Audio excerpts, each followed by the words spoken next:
శ్రీ సాయి సచ్చరిత్రే నమః.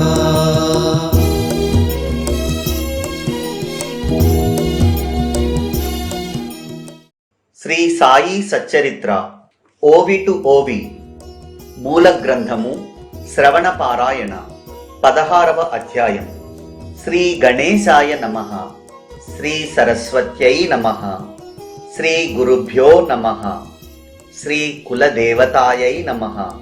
శ్రీ సీతారామచంద్రాభ్యా నమః. శ్రీ సద్గురు సాయినాథాయ నమః. రాజాధిరాజ చక్రవర్తి శాంతి సింహాసనంపై విరాజిల్లు మూర్తి, స్వానంద సామ్రాజ్యాధిపతి గురు మహారాజా, మీకు అనన్యంగా వందనం చేస్తున్నాను. అభేద భక్తి, సహజ స్థితి ఇరుపక్కల మీకు వింజామరలు వీచుతాయి. స్వానుభూతి, సత్య ప్రతీతి మీకు గౌరవంగా గాలిని వీచుతాయి. ఆత్మస్థితి ఛత్రాన్ని, శాంతి, వివేకం దండాన్ని ధరించి ఉంటాయి. మాయా మోహాది షట్రిపులు మీ వద్ద ఒక్క క్షణమైన నిలువజాలవు. 4 వేదాలు, షడ్దర్శనాలు, అష్టాదశ పురాణాలు వైతాళికుల వలె ఉన్న మీ జ్ఞాన ప్రకాశం, స్వానందం వ్యాపించి ఉన్న మీ సభావైభవం ఎంత గొప్పది! విరక్తి, భక్తి, శుద్ధ జ్ఞానం, శ్రవణ, మనన, నిధిధ్యాసలు, ఆత్మానుసంధానం, సాక్షాత్కారం ఈ అష్టప్రధానులు మీ సేవలో ఉంటాయి. శాంతి, దాంతి అనే దివ్యమణులు కంఠాభరణాలుగా మెరుస్తుంటాయి. మీ వాణి వేదాంత సాగర సుధా తరంగిణి వలె మధురమైనది. పదునైన జ్ఞానమనే ఖడ్గ ప్రహారంతో నరకటానికి లేచిన మీ హస్తాన్ని చూచి భవవృక్షం గడగడ వణుకుతుంది. జయ నిరంజన, అవ్యయ, గుణాతీత, యోగిరాజా, దీనులను ఉద్ధరించడానికి పరోపకారార్థం మీరు శరీరాన్ని ధరించారు. గతాధ్యాయంలో ఒక భక్తుని కోరిక నెరవేరి అతని మొక్కును తీర్చినప్పుడు బాబా అతని నిర్ణయాన్ని తెలియబరిచారు. సద్గురువుకు ఎప్పుడూ ఏ కోరికలు ఉండవు. వారి కోరికలను శిష్యులు తీర్చగలరా? వారు శిష్యులకు సేవ చేసి శిష్యుల కోరికలను తీర్చి వారిని కోరికలు లేని వారిగా చేస్తారు. వారికి భక్తితో పత్రిని, పుష్పాలను అర్పిస్తే అతి ప్రేమగా స్వీకరిస్తారు. అదే అహంభావంతో అర్పిస్తే వెంటనే తిరస్కరిస్తారు. సచ్చిదానంద సాగరులైన వారికి బాహ్యోపచారాల అవసరం ఏముంది? అయినా గౌరవ భావంతో ఉపచారాలను చేస్తే సంతోషంగా స్వీకరిస్తారు. ఏమీ తెలియని అజ్ఞాన ముసుగును కప్పుకుని జ్ఞానాన్ని ప్రసాదిస్తారు. మర్యాదను అతిక్రమించకుండా మధురమైన శిక్షణను ఇస్తారు. భక్తితో వారి సేవను చేసిన వారు బ్రహ్మ సాయుధ్యాన్ని పొందుతారు. అందువల్ల ఇతర సాధనాలన్నీ వదిలి గురు సేవలోనే లీనమైపోవాలి. ఆ సేవలో బద్ధకం, అలసత్వం ఉన్నా, గొప్పగా విర్రవీగినా సాధకులు చిక్కులలో పడిపోతారు. అసలు ముఖ్యమైనది గురు చరణాలయందు దృఢ విశ్వాసం. శిష్యులు స్వయంగా ఏమీ చేయలేరు. సద్గురువే వారిని దారిలో పెట్టాలి. శిష్యులకు తమ అపాయాలు తెలియవు. వారికవి తెలియకుండానే గురువు వారికి ఉపాయాలను తెలియజేస్తారు. త్రిభువనాలలో వెతకిన గురువు కంటే మరో గొప్ప దాత ఎవరూ ఉండరు. శరణాగతులకు పరమ శరణ్యమైనట్టి వారికి అనన్యంగా శరణు పొందుదాం. వారిని చింతామణితో పోల్చాలనుకుంటే చింతామణి కేవలం కోరుకున్న దానినే ఇస్తుంది. గురువు భక్తులకు పరమ ఆశ్చర్యం కలిగేలా మనసు కోరని దానిని ఇస్తారు. గురువును కల్పతరువుతో పోల్చాలనుకుంటే అది కల్పిత వస్తువులనే ఇస్తుంది. కానీ గురుదేవులు మనసు ఊహించని నిర్వికల్ప స్థితిని కలుగజేస్తారు. కామధేనువు కోరుకున్న కోరికలను తీరుస్తుంది. గురువు అంతకంటే అధికం. ఆశించని ఆత్మస్థితిని వారు తప్ప ఎవరు ప్రసాదించగలరు? ఇప్పుడు శ్రోతలకు నా విజ్ఞప్తి. గత అధ్యాయం చివర బ్రహ్మజ్ఞాన ప్రాప్తిని కోరిన వ్యక్తి కథ చెబుతానన్నాను కదూ. ఆ కథను వినండి. బ్రహ్మ జ్ఞానాన్ని ఆశించి వచ్చిన భోక్తను బాబా ఎలా తృప్తిపరిచారు? తమ భక్తులకు పరమార్థాన్ని ఎలా ఉపదేశించారో వినండి. సత్పురుషులు ఎప్పుడూ ఏ కోరికలు లేనివారు. వారి కోరికలన్నీ పూర్తిగా తీరిపోయి ఉంటాయి. కానీ అత్యాశగల భక్తులు కోరికలు తీరక ఎల్లప్పుడూ అసంతృప్తితో ఉంటారు. కొందరు పుత్ర సంతతిని కోరితే, మరికొందరు అఖండ రాజ్య సంపత్తిని, మరికొందరు భక్తి విశ్వాసాలను కోరుకోగా, ఒకరిద్దరు మాత్రమే ప్రపంచం నుండి ముక్తిని కోరుకుంటారు. ఇట్లే ధన సంపాదనలో నిమగ్నుడైన ఒక భక్తుడు బాబా యొక్క గొప్ప కీర్తిని విని వారిని దర్శించుకోవాలని తలచాడు. అతని ఇంట చాలా సంపద ఉంది. సంతానం ఉన్నారు. అపరిమితంగా దాసదాసీ జనం ఉన్నారు. అతనికి ఉదారమూర్తి అయిన బాబాను దర్శించుకోవలెనని తోచింది. బాబా గొప్ప జ్ఞాని, సాధు సత్పురుషుల మకుటమణి, అమోఘమైన లీలలను చేస్తారు. అట్టి వారి చరణాలపై మస్తకాన్ని ఉంచుతాను. నాకు ఇక ఏ కొరత లేదు. నేను బ్రహ్మజ్ఞానాన్ని అడుగుతాను. అది గాని అవలీలగా లభిస్తే నేను ధన్యుణ్ణవుతాను అని తలచాడు. అప్పుడు అతని మిత్రులు, బ్రహ్మను తెలుసుకోవడం సులభం కాదు.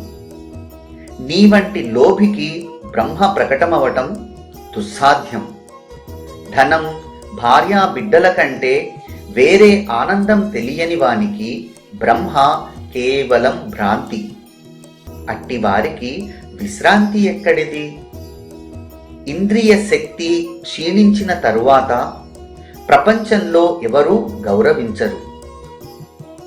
అప్పుడు ఖాళీగా ఊరికే కూర్చుని బ్రహ్మ గురించిన ఆలోచనలు అల్లుకుంటారు. నీ బ్రహ్మ జిజ్ఞాస కూడా అలాంటిదే. లోభిలా చేతి నుండి డబ్బు రాల్చకపోతే నీ కోరిక తీర్చేవారెవరూ దొరకరు అని చెప్పారు. అయినా అతడు ఆ కోరికతో షిరిడీకి బయలుదేరాడు. తిరుగు ప్రయాణానికి కూడా టాంగా బండిని మాట్లాడుకుని సాయి చరణాల వద్దకు చేరాడు. వారి దర్శనం చేసుకుని వారి పాదాలకు వందనం చేశాడు. అప్పుడు సాయిబాబా పలికిన మధుర వచనాలను శ్రోతలు శ్రవణం చేయండి.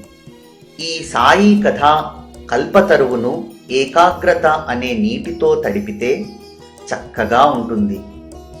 శ్రోతలకు శ్రద్ధ, ఆదరం అభివృద్ధి అయిన కొలది మంచి ఫలితాలను ప్రసాదిస్తుంది. దీని యొక్క అన్ని శాఖలు భక్తి రసంతో నిండి సుగంధ పుష్పాలను పుష్పింపచేసి మధుర ఫలాలతో నిండి భక్తుల కోరికలను తీరుస్తుంది.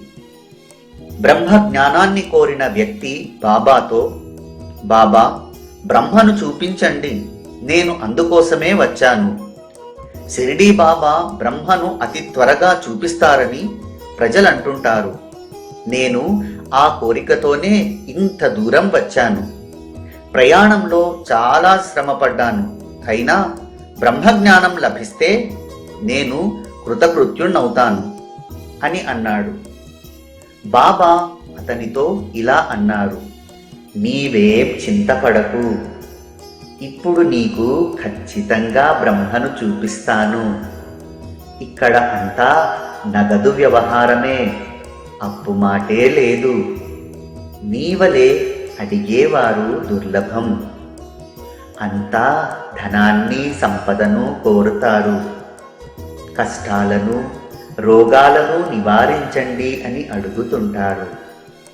లౌకికమైన మర్యాదలను రాజనీతి పదవులను కోరతారు.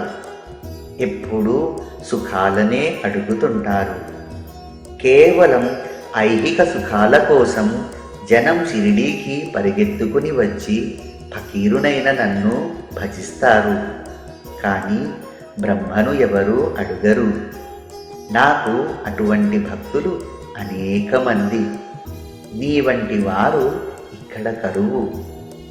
నేను బ్రహ్మ జిజ్ఞాసుల కొరకు ఆతురతతో ఉన్నాను.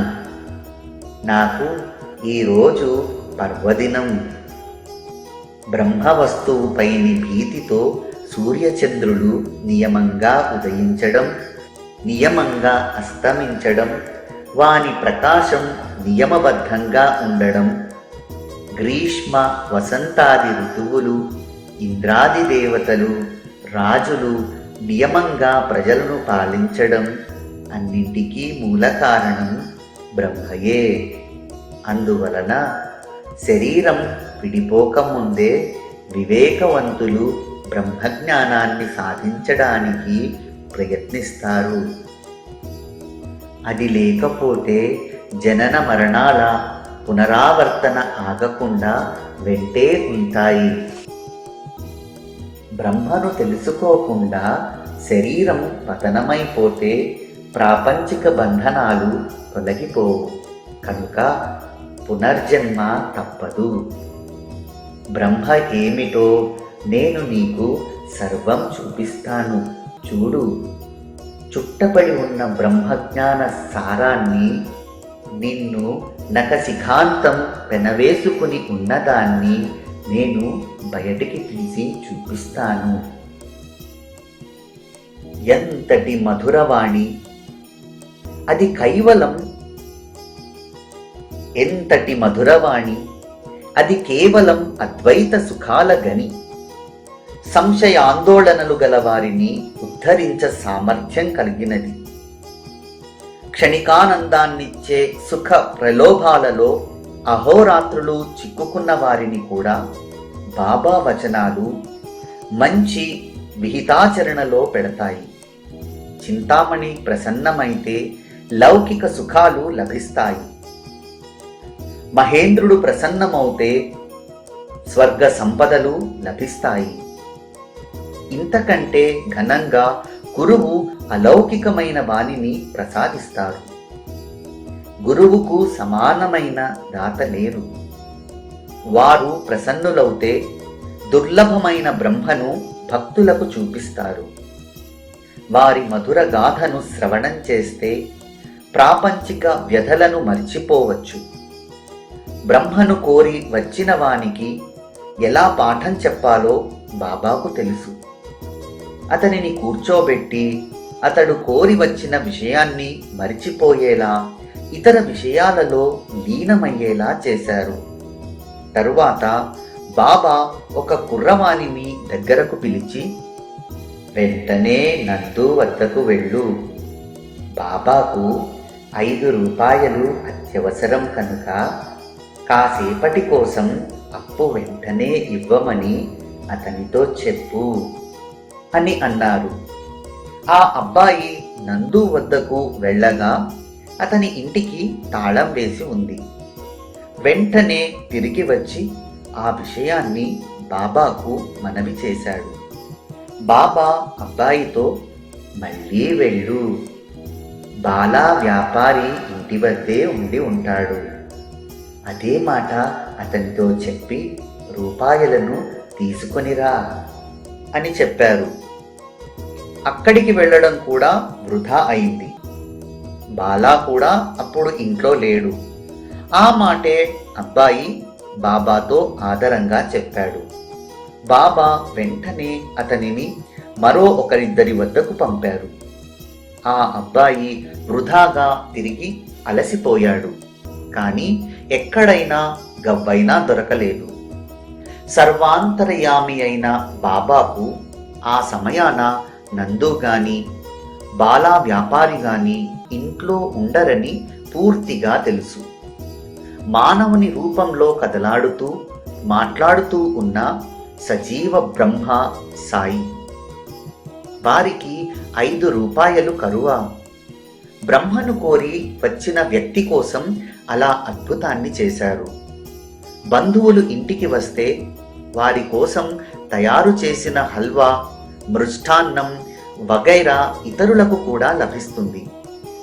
బ్రహ్మ జ్ఞానాన్ని కోరిన వ్యక్తిని నిమిత్త మాత్రునిగా చేసి సాయిబాబా అందరి శ్రేయస్సు కొరకై భక్తులకు బోధించారు. ఆ వ్యక్తి జేబులో 250 రూపాయల నోట్ల కట్ట ఉన్నదని సాయినాథునకు తెలుసు. మరి అది అతనికి తెలియదా? అతనికి కళ్ళు లేవా? జేబులో నోట్ల కట్ట ఉండగా బాబాకు ఇవ్వాలా వద్దా అన్న ఆలోచనలో పడ్డాడు. సాయికి 5 రూపాయలు అప్పుగా, అదైనా ఒక్క ఘడియ కోసం ఇవ్వటానికి అతనికి మనసు రాలేదు. బ్రహ్మ సాక్షాత్కారాన్ని కోరడానికి వచ్చాడు. సాయి మహారాజు సత్యసంధులు. వారు అప్పుగా అడిగినదైనా కొంచెమే కదా, పోనీ ఇద్దామని అనిపించినా మనసు మారిపోయి ఇవ్వలేదు. 5 రూపాయలు ఇవ్వడానికి ప్రాణం ఒప్పుకోలేదు. ఈ చిన్న సహాయం చేయలేనివాడు మూర్తీభవించిన లోభమే కదా. బాబాయందు భక్తిభావం గల మరెవరైనా అయితే ఆ అప్పు వింతను కళ్ళప్పగించి చూడరు. బ్రహ్మ కోసం నిజంగా ఎంతో తపించేవాడే అయితే అతనికి విషయం అర్థం కాకుండా ఉంటుందా? ఏమో, నాకలా అనిపించలేదు. ధనంపైని వ్యామోహం అతనిని కబళించి వేసింది. పోనీ ఊరికేనైనా కూర్చోవాలా? అది లేదు. వెంటనే తిరిగి వెళ్ళిపోవాలని త్వరపడసాగాడు. ఓ సాయిబాబా, బ్రహ్మను ఇప్పుడే చూపించు అని అడిగాడు. నీవు కూర్చున్న చోటే బ్రహ్మను చూపించాలనేగా ఇప్పటి వరకు నా ప్రయత్నం. నీకేం అర్థం కాలేదా అని బాబా అన్నారు. బ్రహ్మ కొరకు 5 ప్రాణాలు, 5 కర్మేంద్రియాలు, 5 జ్ఞానేంద్రియాలు, మనోబుద్ధి అర్పించవలసి ఉంటుంది. బ్రహ్మజ్ఞానం లభించే మార్గం కఠినం. అది అందరికీ సుసాధ్యం కాదు. సమయం వచ్చినప్పుడు ప్రకటమై అదృష్టమున్న వారికి అది వెంటనే లభిస్తుంది. హిరణ్యగర్భ పదవి వరకు ఐహిక విషయాలన్నింటి యందు విరక్తి, అనాసక్తిని కలిగిన వారే బ్రహ్మ విద్యా ప్రాప్తికి అధికారులు. ఏ కించిత్తైనా విరక్తి లేని వానికి ఎవరైనా బ్రహ్మ తత్వోపదేశం చేస్తే మాత్రం అతనికి ఫలితమేముంటుంది? ఉత్తమాధికారులు బ్రహ్మ జ్ఞాన బోధను గ్రహిస్తారు. కానీ సాంప్రదాయానికి బద్ధులైన మధ్యమాధికారులకు క్రమక్రమంగా బోధించాలి. ఒకటి విహంగ మార్గం, రెండవది పరంపర సోపాన మార్గం. అయితే అనధికారులకు బ్రహ్మ బోధ వృధాశ్రమ. ఒక్క ఆత్మజ్ఞానం తప్ప బ్రహ్మ ప్రాప్తికి శ్రేష్టమైన సాధనం లేదు. ఇది సత్యమైన వేదాంత వచనమైనప్పటికీ అది అందరి ఆధీనంలో ఉందా? అభ్యాసం మరియు శ్రమ తప్పనిసరి. ఎముకలు పుల్లలైపోవాలి. అప్పుడు గురుకృపా ప్రకాశంతో బ్రహ్మజ్ఞానం మెల్లమెల్లగా చేజిక్కుతుంది. నేను ఈశ్వరుణ్ణి, నేను నియంతను అని హిరణ్య గర్భునికి అహం కలిగినప్పుడు తన స్వరూపాన్ని మరచిపోవడంతో విశ్వం యొక్క ప్రాదుర్భావం కలిగింది. నేనే బ్రహ్మను అన్న జ్ఞానం కలిగినప్పుడు, జ్ఞాత ఆత్మస్వరూపంలో విలీనమైపోయినప్పుడు అదే విశ్వాభాస విసర్జన అని శృతి ఘోషిస్తుంది. ఆత్మ జాగృతి కాగా అంతఃకరణ వృత్తి బ్రహ్మతో ఏకరూపమైనప్పుడు బ్రహ్మాగ్నిలో విశ్వం ఆహుతి అయి సృష్టి అంతా భస్మమైపోతుంది. జీవుల స్థితి కూడా ఇదే. మాయా భ్రమ నివృత్తి కాగానే త్రాడు, కిరణాలు, ముత్యపు చిప్ప వీని ఆభాస వెంటనే తొలగిపోతుంది. ముత్యపు చిప్ప అన్న జ్ఞానం లేకపోవడమే వెండి అని భ్రమించడానికి కారణం. వెండి జ్ఞానం కలగగానే అది ముత్యపు చిప్ప అన్న విషయం తెలుస్తుంది. భ్రమ నివృత్తి కాగానే వెండి అన్న భ్రమ తొలగిపోయి ముత్యపు చిప్ప అన్న జ్ఞానం స్పష్టమవుతుంది. అన్యోన్యమైన ఈ మోహ లక్షణాన్ని జ్ఞాన దీపంతో ప్రకాశింపజేయండి. అజ్ఞాన మాలిన్యాన్ని క్షాళన చేయండి. అప్పుడు భ్రాంతి నశిస్తుంది. జనన మరణాల బంధమే లేకపోతే మోక్షం కోసం సంయమనం ఎందుకు? వేదాంతానికి మనకు ఏం సంబంధం? ఈ ప్రబంధం ఎందుకు? నేను బద్ధుణ్ణి, ముక్తుణ్ణి కావాలి అని దృఢ నిశ్చయాసక్తి ఉన్నవారు మాత్రమే ఇక్కడ అర్హులు. అత్యంత జ్ఞానులు కానీ లేదా పూర్ణ జ్ఞానులు కానీ కారు. అసలు బద్ధులే కానప్పుడు ఇక ఎలాంటి ముక్తి? ఇదంతా వస్తుస్థితి. బంధనము మరియు ముక్తి ఇవి రెండు త్రిగుణాల సమాగమము వలనే అందరికీ అనుభవం. ద్వైతం లేని చోట ఎవరు ఎవరిని బంధించడం, విడిపించడం? అద్వైతంతో ద్వైతం పోతే అక్కడ ఎవరు బద్ధులు కారు, ముక్తులు కారు. పగలు రాత్రి అన్న వానిని సూర్యుడు సృష్టించాడా? ఇవి దృష్టి దోషం వలననే కాని సూర్యుడు తటస్థుడు. నేనొక కర్తను, ఒక భోక్తను అన్న అభిమానంతో సుఖ దుఃఖాలను, స్వర్గ నరకాలను అనుభవిస్తుంటే విషయ వాసనలయందు ఆసక్తి అధికమవుతుంది. ఆత్మ నిత్యం, సనాతనం, శాశ్వతం. జనన మరణాలనేవి వికారాలు లేనిది. ఆత్మ ఓంకార అక్షరానికి ప్రతీక. అనాది, అనంతం, ఎప్పుడూ ఉండేది. శరీరమే ఆత్మ అని తలచేవారు తాము వేరు, సృష్టి వేరు అని అనుకునేవారు ఆత్మజ్ఞానం కోసం శ్రమపడ్డా పరమార్థం లభించదు. కృత నిశ్చయులై వాక్కు మొదలైన సర్వేంద్రియాలను మనసులో లయం చేసి మనసును నశింపజేసి బుద్ధిని ఆశ్రయించాలి. ప్రకాశ స్వరూపమైన జ్ఞానంతో మనసును బుద్ధియందు ఏకాగ్రం చేయాలి. సర్వేంద్రియాలు మనసుతో సహా బుద్ధి ఆధీనంలో ఉంటాయి.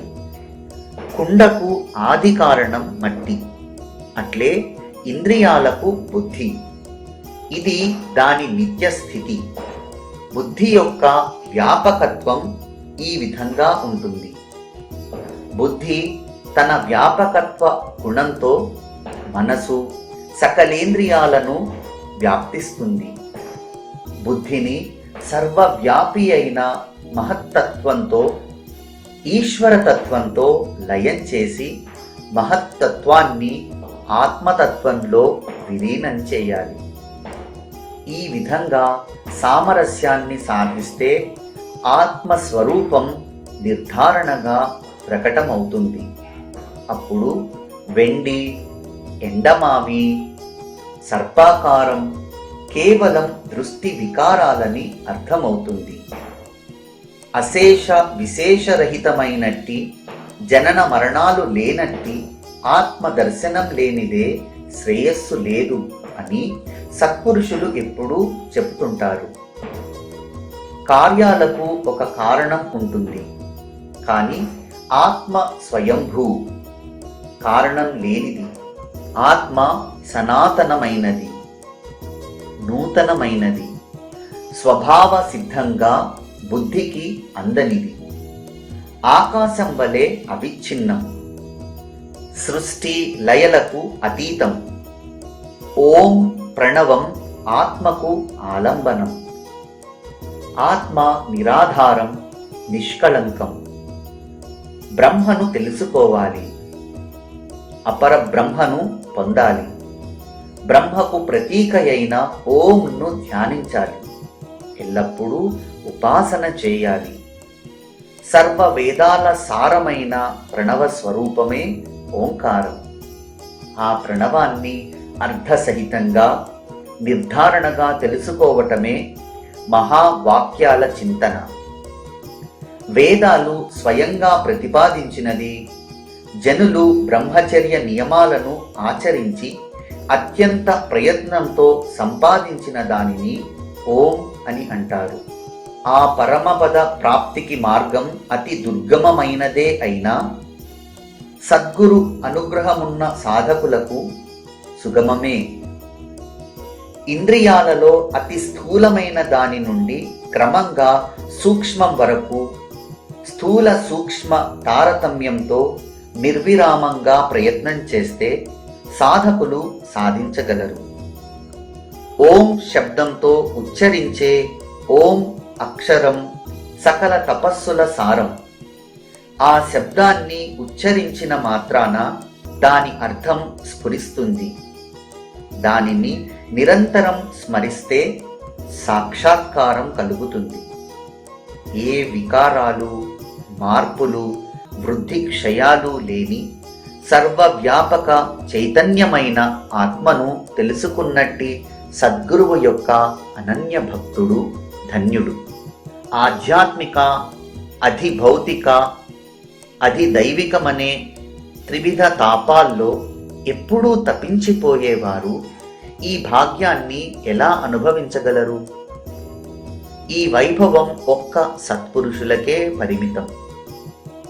అజ్ఞానం వలన జనన మరణాల భ్రమణ, దాని నుండి నివృత్తి పొందడానికి సాధన.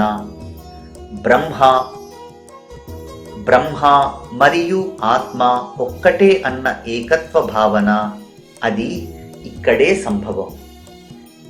విషయ కల్పనలు లేని శూన్య స్థితి కలిగినప్పుడు అహం బ్రహ్మస్మి అనే భావం కలుగుతుంది.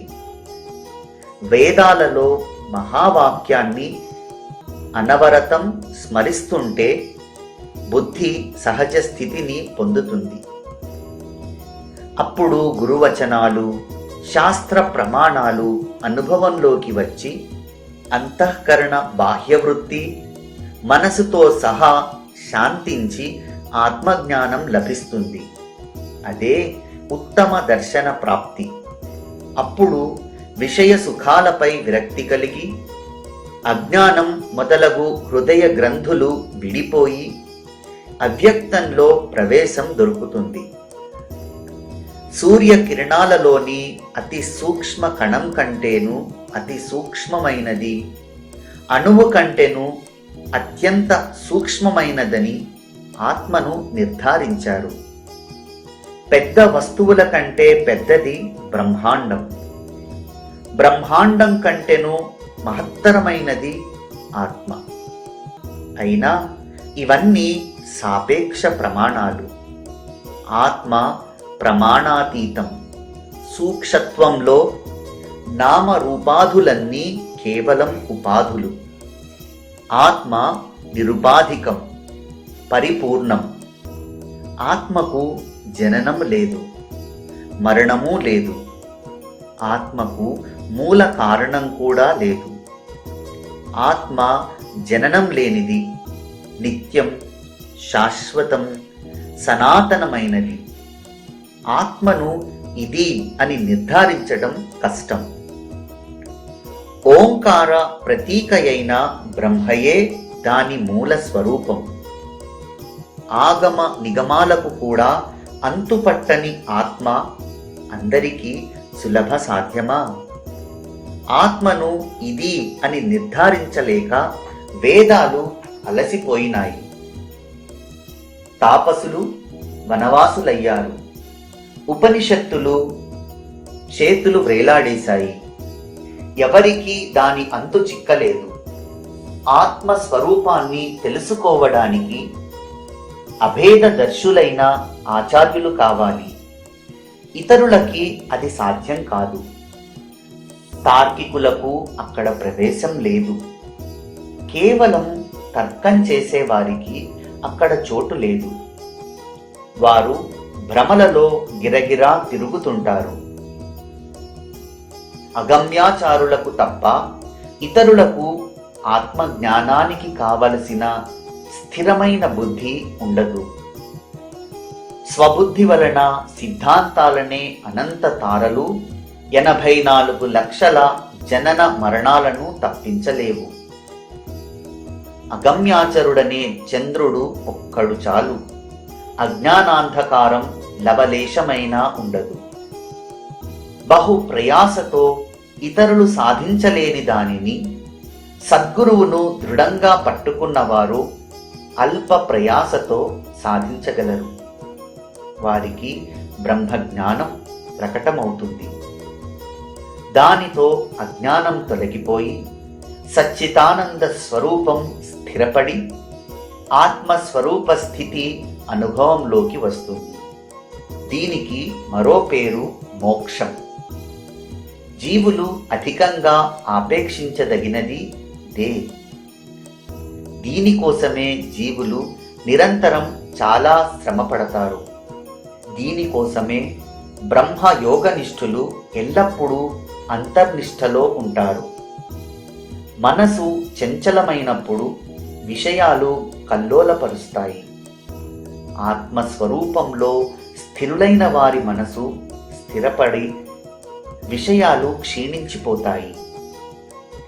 ఆత్మస్వరూపానికి విముఖంగా ఉన్నవారిని విషయాలు కలవరపెడతాయి. కానీ స్వరూపోన్ముఖులైన వారి నుండి విషయాలు మొహం చాటేస్తాయి. మోక్షాన్ని మాత్రమే కోరుకుంటూ ఇహపర సుఖాలను ఇతర విషయాలను అణుమాత్రమైన ఆశించకుండా ఉండేవారే మోక్షానికి అర్హులు. వీనిలోని ఒక్క లక్షణం లోపించినా వారు ముముక్షువులు కారని బాగా తెలుసుకోవాలి. అలాంటి వారు ఒక కన్నే ఉన్నా 2 కళ్ళతో చూస్తున్నట్లు నటించే వారిలా ముముక్షువుల వలె కేవలం నాటకమాడేవారు. అహంకారం తొలగిపోనంత వరకు, లోభం నిర్మూలనమవనంత వరకు, మనసు వాసనారహితం కానంత వరకు బ్రహ్మజ్ఞానం నాటుకోదు. శరీరమే ఆత్మ అని అనుకునే బుద్ధియే భ్రాంతి. బంధనానికి కారణం ఆసక్తి. విషయ సుఖాల ఆలోచనలను విడిచిపెడితే బ్రహ్మజ్ఞాన ప్రాప్తి హస్తగతమవుతుంది. నిర్గుణ బ్రహ్మ సాక్షాత్కారం కఠిన కార్యం. అందువలన సగుణ బ్రహ్మ యొక్క ఉపాసనలోని మర్మాన్ని తెలుసుకోవడమే బుద్ధిమంతుల ధర్మం. ఆత్మ సర్వజీవులలో నిగూఢంగా ఉందన్న తత్వం వేదాంతులకు తెలుసు. కానీ దీనిని అనుభవపూర్వకంగా అంతటా తెలుసుకోవటమెలా? ముందు చిత్తశుద్ధి కావాలి. ఆ పైన సూక్ష్మమైన కుశాగ్రబుద్ధి ఉండాలి. అప్పుడే ఆత్మ దయతో తప్పక స్వయం ప్రకటమవుతుంది. ఆత్మ నిత్యం, ఏ వికారాలు లేనిది. ఆత్మను తెలుసుకున్న వారు శోకరహితులు. వారే ధైర్యవంతులు, ధీమంతులు. వారే భవం నుండి ముక్తులు. ఇక్కడ ప్రవచన ప్రావీణ్యం కానీ, గ్రంథార్థ ధారణా శక్తి కానీ, లేక వేదశ్రుతుల విశ్లేషణ గాని అవసరం లేదు. ఆత్మ ఏ మార్పు చెందక నిత్యం ఉండేది. శరీరం అనిత్యం, అశాశ్వతం, అనవస్థితం, ఎప్పుడూ మార్పు చెందేది అని తెలుసుకుని తమ శ్రేయస్సును సాధించుకునేవారు యోగ్యాయోగ్యాలను తెలుసుకున్న దక్షులు. ఆత్మజ్ఞానులు సదా నిర్భయులు. వారు ఒకటే తప్ప రెండవది లేదన్న అద్వితీయ భావంతో శోకాన్ని తొలగించుకున్నవారు. ఆత్మజ్ఞానం కఠినమైనప్పుడు, ప్రవచనాల శ్రవణంతో దాని అంతు పట్టనప్పుడు కేవలం మేధస్సు మాత్రం ఏం చేయగలదు? అయినప్పటికీ ఉపాయాలతో ఆత్మను తెలుసుకోవచ్చు. ఎల్లప్పుడూ ఏ కోరికలు లేక ఆత్మ జ్ఞానాన్ని మాత్రమే కోరుకునే వారికి, ఆత్మను చాలా అధికంగా ఆపేక్షించే వారికి ఈ పరమ ప్రయోజనం. శ్రవణాది సమయాలలో ఆత్మను నేనే అన్న అభేద దృష్టి కలిగి దానినే అనుసంధానం చేసేవారిని ఆత్మ అనుగ్రహిస్తుంది.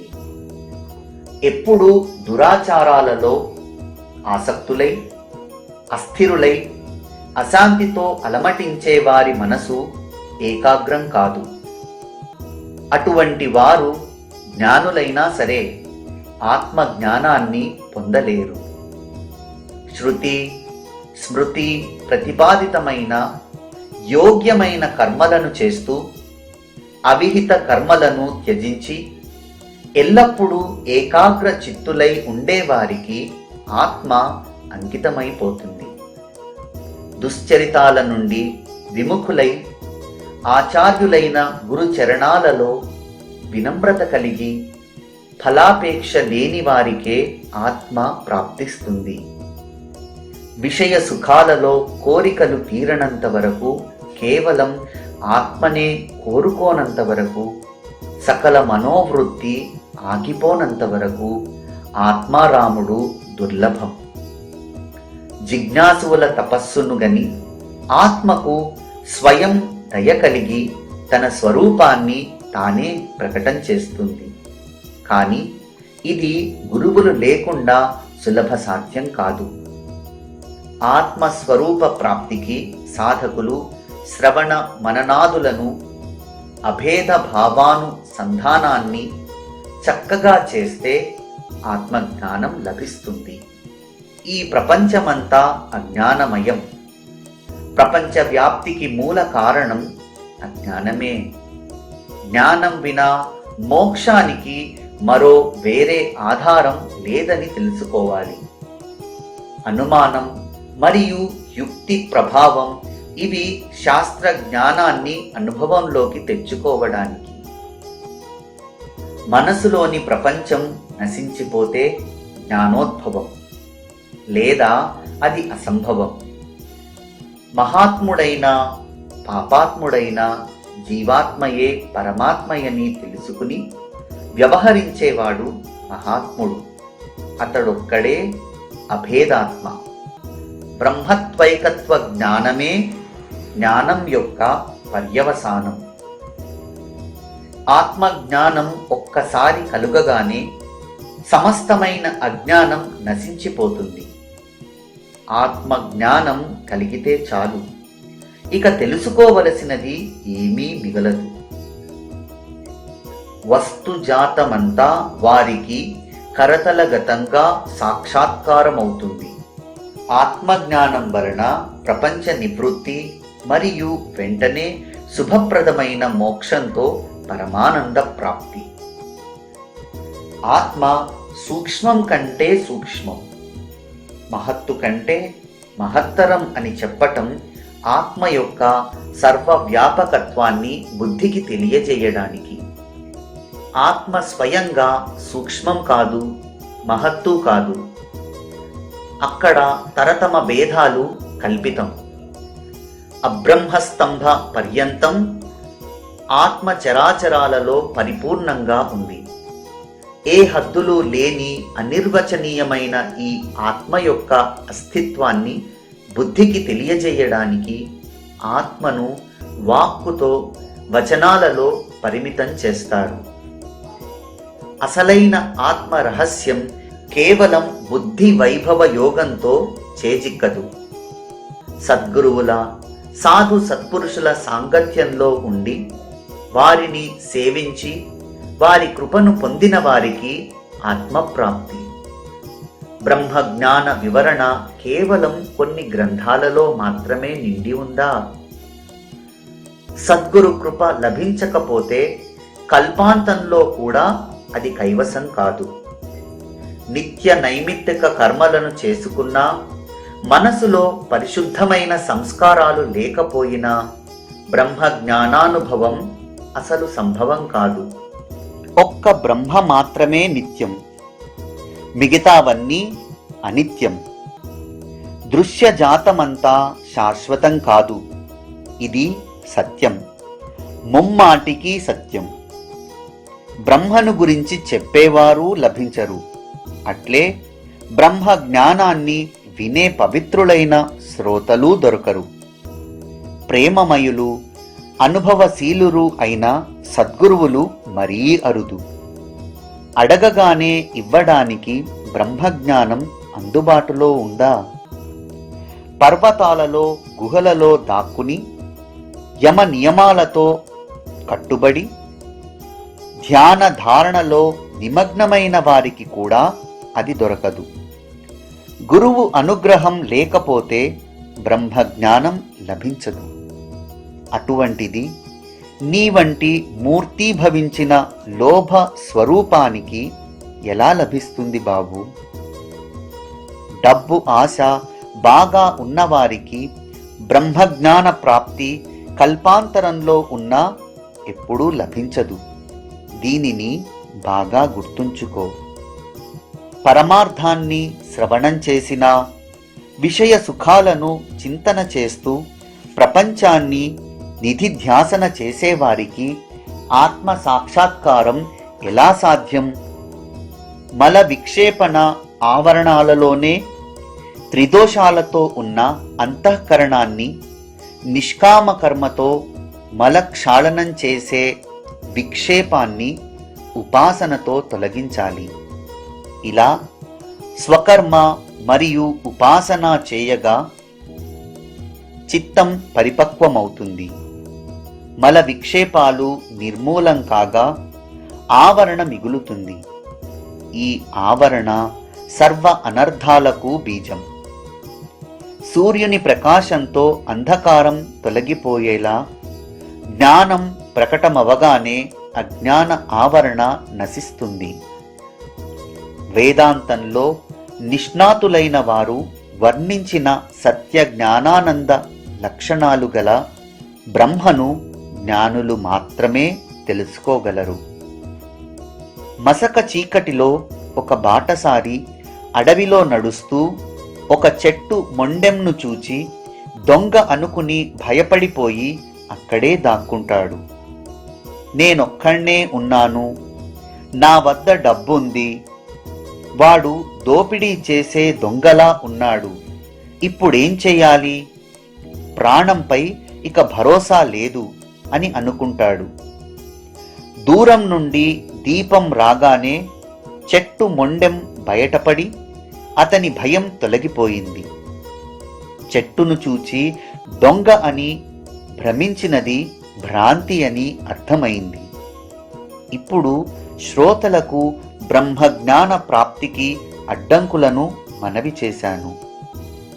తరువాతి అధ్యాయంలో శ్రేయాన్ని కోరేవారికి శ్రేయస్సు, తన స్వరూపాన్ని ప్రకటించడం వినండి. హేమాడ్ సాయి పాదాలలో దొర్లి తనకు స్ఫురించినది చెప్పాడు. సాయిబాబా దయతో చెప్పించిన దానిని అమాయక భక్తులు వింటారు.